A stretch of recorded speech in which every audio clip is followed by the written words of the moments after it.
कहानी धोखा। काश वासना के उस खेल को समझ पाती शशि। घर में चहल पहल थी, बच्चे खुशी से चहक रहे थे। घर की साज सज्जा और मेहमानों के स्वागत सत्कार का प्रबंध करने में घर के बड़े बुजुर्ग व्यस्त थे, किंतु शशि का मन उदास था। उसे कुछ भी अच्छा नहीं लग रहा था। दरअसल आज उसकी सगाई थी।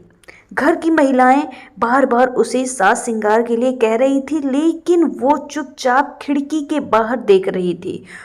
उसे कुछ सूझ नहीं रहा। 2 महीने पहले जब उसकी शादी हुई थी तो वो खूब रोई थी। वो किसी को चाहती थी, लेकिन उसके माता पिता उससे पूछे बगैर एक व्यवसायी से उसकी शादी पक्की कर दी थी। अब वो अभी शहर में हॉस्टल में रहकर बीएड कर रही थी। वहीं अपने साथ पढ़ने वाले राकेश को दिल दे बैठी थी, लेकिन उसने ये बात अपने माता पिता को नहीं बताई, क्योंकि वो खुद या राकेश अभी अपने पैरों पर खड़े नहीं हो पाए थे। पढ़ाई पूरी होने में भी 2 साल बाकी था, इसलिए वो चाहती थी कि 2 साल के लिए किसी तरह शादी रुक जाए। उसने सोचा कि जब परिस्थितियां ठीक हो जाएंगी तो मन की बात अपने माता पिता को बताकर राकेश के लिए उन्हें राजी कर लेगी। इसलिए पिछली छुट्टी में वो घर आई तो अपनी शादी की बात पक्की होने की सूचना पाकर खूब रोई। शादी के लिए मना कर दिया था, लेकिन किसी ने उसकी एक न सुनी। पिताजी तो एकदम भड़क गए और चिल्लाते हुए बोले थे, शादी वहीं होगी जहां मैं चाहूँगा। राकेश को उसने फ़ोन पर ये बातें बताई। वो घबरा गया। उसने कहा था, शशि तुम शादी के लिए मना कर दो। नहीं, ये इतना आसान नहीं है। और पिताजी मानने को तैयार नहीं है। लेकिन मैं कैसे रहूँगा? अकेले हो जाऊँगा तुम्हारे बिना। मैं भी तुम्हारे बिना नहीं जी पाऊँगी राकेश। शशि का गला भर आया था। एक काम करो, तुम पहले हॉस्टल आ जाओ, कोई उपाय निकालते हैं, राकेश ने कहा। मैं रेलवे स्टेशन पर तुम्हारा इंतज़ार करूँगा। गेट नंबर 2 पे मिलना, वहीं से दोनों हॉस्टल चलेंगे। उदास स्वर में शशि बोली, ठीक है, मैं 2 नंबर गेट पर तुम्हारा इंतज़ार करूँगी। तय योजना के अनुसार शशि रेल से उतरकर 2 नंबर गेट पर खड़ी हो गई। तभी एक कार आकर शशि के पास रुकी। उसके बाहर से राकेश निकला और शशि को गले लगा लिया। मैं तुम्हारे बिना नहीं रह सकता। शशि रुआंसी हो गई। राकेश ने कहा, आओ गाड़ी में बैठकर बातें करते हैं। राकेश कितना सच्चा है, शशि ने सोचा। तभी हॉस्टल जाने के लिए गाड़ी ले आया। नहीं तो ऑटो से 20 रुपए में पहुंचती। 2 किलोमीटर दूर है हॉस्टल। गाड़ी में बैठते ही राकेश ने शशि का हाथ अपने हाथ में लेकर कहा, शशि मैं तुमसे प्यार करता हूँ। तुम मुझे नहीं मिली तो मैं अपनी जान दे दूंगा।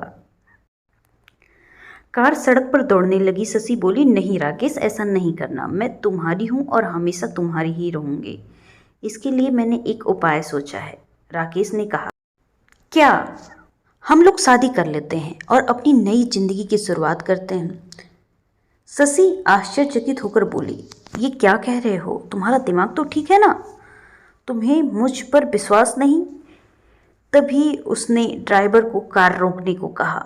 कार एक पुल पर पहुंच गई। नीचे नदी बह रही थी। राकेश कार से निकलकर बाहर आकर बोला, तुम शादी के लिए हाँ नहीं करोगी तो मैं इसी पुल से नदी में कूद जाकर जान दे दूंगा। ये कहकर राकेश पुल की तरफ बढ़ने लगा। ये क्या कर रहे हो राकेश? शशि घबरा गया। तो मैं जीकर क्या करूंगा? चलो तुम्हारी बात मानती हूँ, लेकिन जान ना दो। ये कहकर उसने राकेश को अपनी तरफ कार में बिठा लिया और खुद भी बगल में बैठकर बोली, लेकिन ये सब कैसे होगा? शशि के हाथों को अपने सीने से लगाकर राकेश बोला, अगर तुम तैयार हो जाओ तो सब हो जाएगा। हम दोनों शादी करेंगे।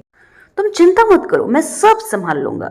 एक बार शादी तो हो जाने दो, कुछ दिनों बाद सब मान जाएंगे। वैसे अब हम बालिग हैं, हमने जीवन का फैसला स्वयं लेने का सोच लिया है, राकेश ने समझाया। लेकिन मुझे बहुत डर लग रहा है। मैं हूं ना, डरने की क्या बात है। चलो फिर ठीक है, मैं तैयार हूं। डरते डरते शशि ने शादी के लिए हामी भर दी। वो किसी भी कीमत पर अपना प्यार खोना नहीं चाहती थी। राकेश खुश होकर बोला, तुम कितनी अच्छी हो।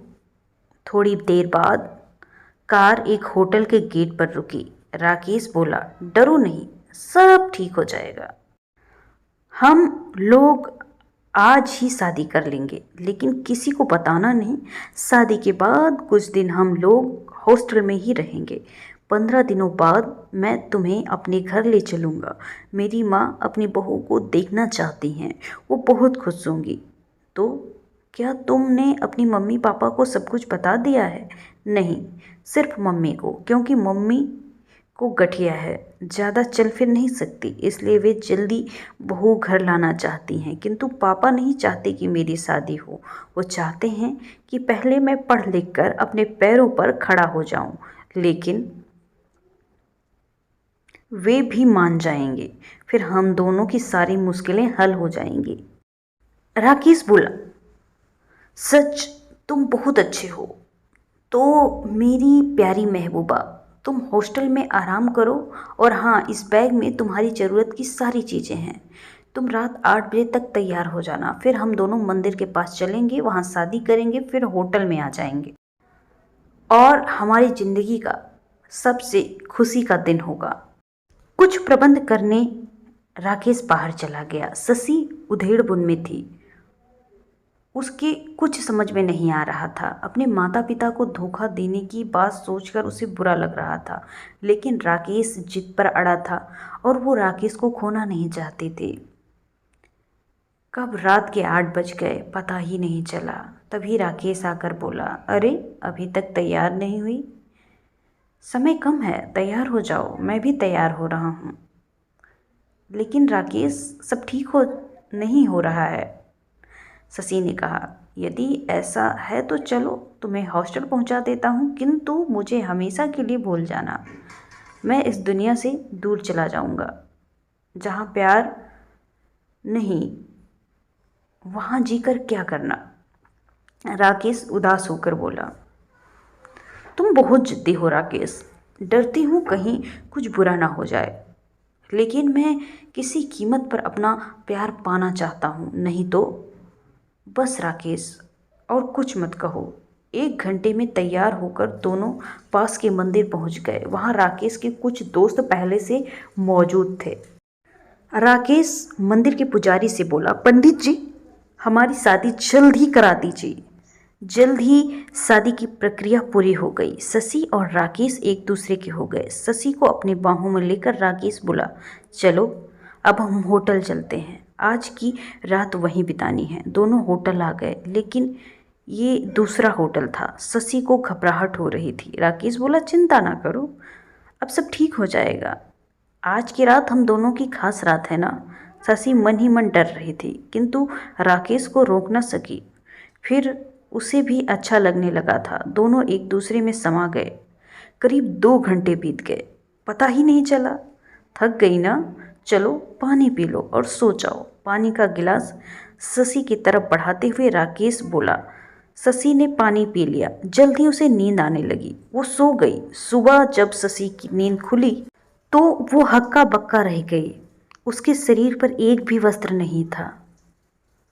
उसके मुंह से चीख निकल गई जब उसने देखा कि कमरे में राकेश के अलावा 3 लड़के और थे। सब मुस्कुरा रहे थे। तभी राकेश बोला, चुप रहो जाने मन, यहाँ तुम्हारी आवाज़ सुनने वाला कोई नहीं है। ज़्यादा इधर उधर की तो तेरी आवाज़ को हमेशा के लिए खामोश कर देंगे। यह तुमने अच्छा नहीं किया राकेश। अपने शरीर को ढकने का प्रयास करती हुई शशि रोने लगी। तुमने मुझे बर्बाद कर दिया। मैं सबको बता दूंगी, पुलिस में शिकायत करूंगी। नहीं, तुम ऐसा नहीं करोगे, अन्यथा हम तुम्हें जिंदा नहीं छोड़ेंगे। वैसे ऐसा करोगी तो तुम खुद ही बदनाम हो जाओगी, कहकर राकेश हंसने लगा। उसके दोस्त भी हंसने लगे। शशि का बदन टूट रहा था।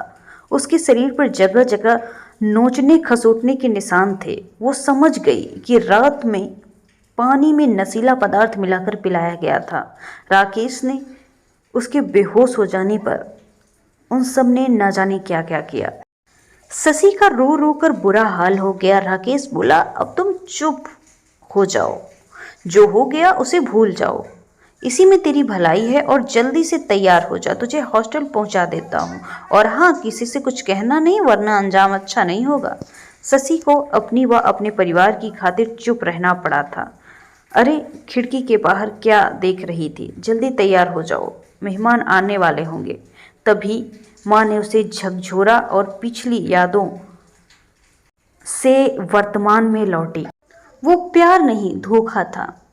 उसने अपने मजे के लिए मेरी सच्चाई और भावना का इस्तेमाल किया।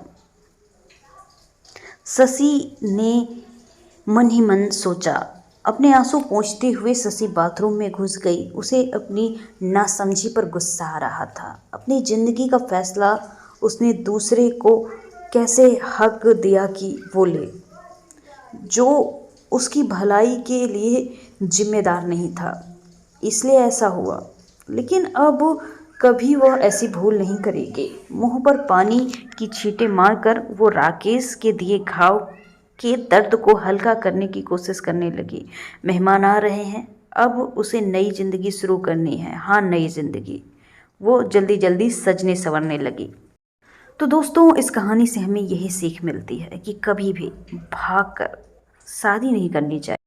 और तो और इतनी आसानी से किसी पे भरोसा भी नहीं करना चाहिए जब तक उसके बारे में सब कुछ ना पता हो। शादी जैसा बड़ा फैसला तो कतई नहीं लेना चाहिए।